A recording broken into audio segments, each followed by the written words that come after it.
folktale is being reimagined as a children's book. Magnolia Flowers will take us on a journey that will prove just how brave one can be when leading with your heart. That's right. Best-selling author, activist, and professor Dr. Ibram X. Kendi is bringing this story to life, and he's joining us today. Thanks for joining us, Dr. Kendi. And let's just dive right in. What is Magnolia Flower about?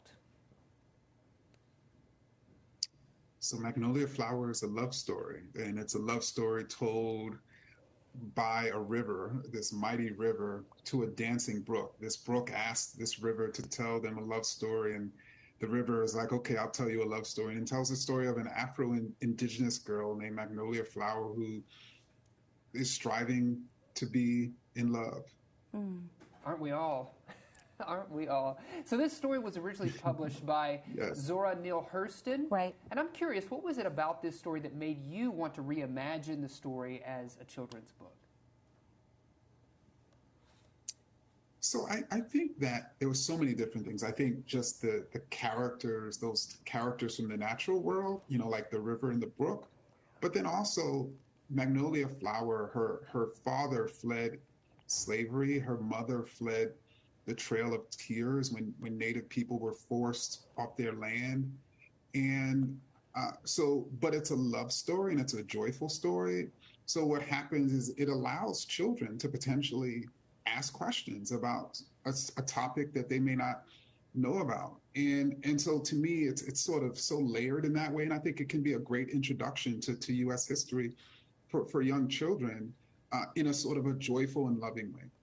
Sure, absolutely. And we were just looking at a couple of images from the book, Dr. Kendi, and they are absolutely gorgeous. Can you talk about the partnership between yourself and the illustrator? I mean, Love is Wise.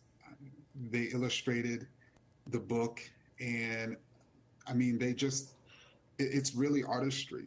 And I was so excited to work with them, because in many ways, I spent so much time on every single word, because I took seriously the work of Zora Neale Hurston, and Lovis did the same thing as it related to the illustrations. We knew that we were working with the genius of the South in Zora Neale Hurston, and we wanted that to show in Magnolia Flower. Yeah, absolutely. What's something you hope that young readers come away with as they're reading Magnolia Flower? I actually, in this time, you know, we're not living in the easiest times. We're living in difficult times, and even our concerns and frustrations, and even sometimes hopelessness, it gets to our children. And so I'm hoping that our children will see the story of Magnolia Flower, someone making a way out of no way, and finding love and be inspired by it. Yeah, absolutely. I mean, I'm again looking at those images. I was just wrapped up in that. And to your point, you know, a great way to introduce children maybe to some U.S. history, and pictures and visuals are the way to do that. Just a beautiful, beautiful illustration of this story. You can pick up Magnolia Flower now, and I'm sure we have a lot of great local bookstores that have this book waiting for you to come check it out. Dr. Kendi, thank you so much for joining us today. It's been a pleasure. Yes, thanks, Dr. Kendi. You're welcome. Thank you for having me. Yeah. Absolutely. Beautiful, beautiful, beautiful. Just absolutely gorgeous. I mean, I'm just like captivated by the imagery. Very beautiful. I can't wait to check out the book. I also want to know who his stylist is, because, man, his outfit was on point. Swagadocious. I love it, yes.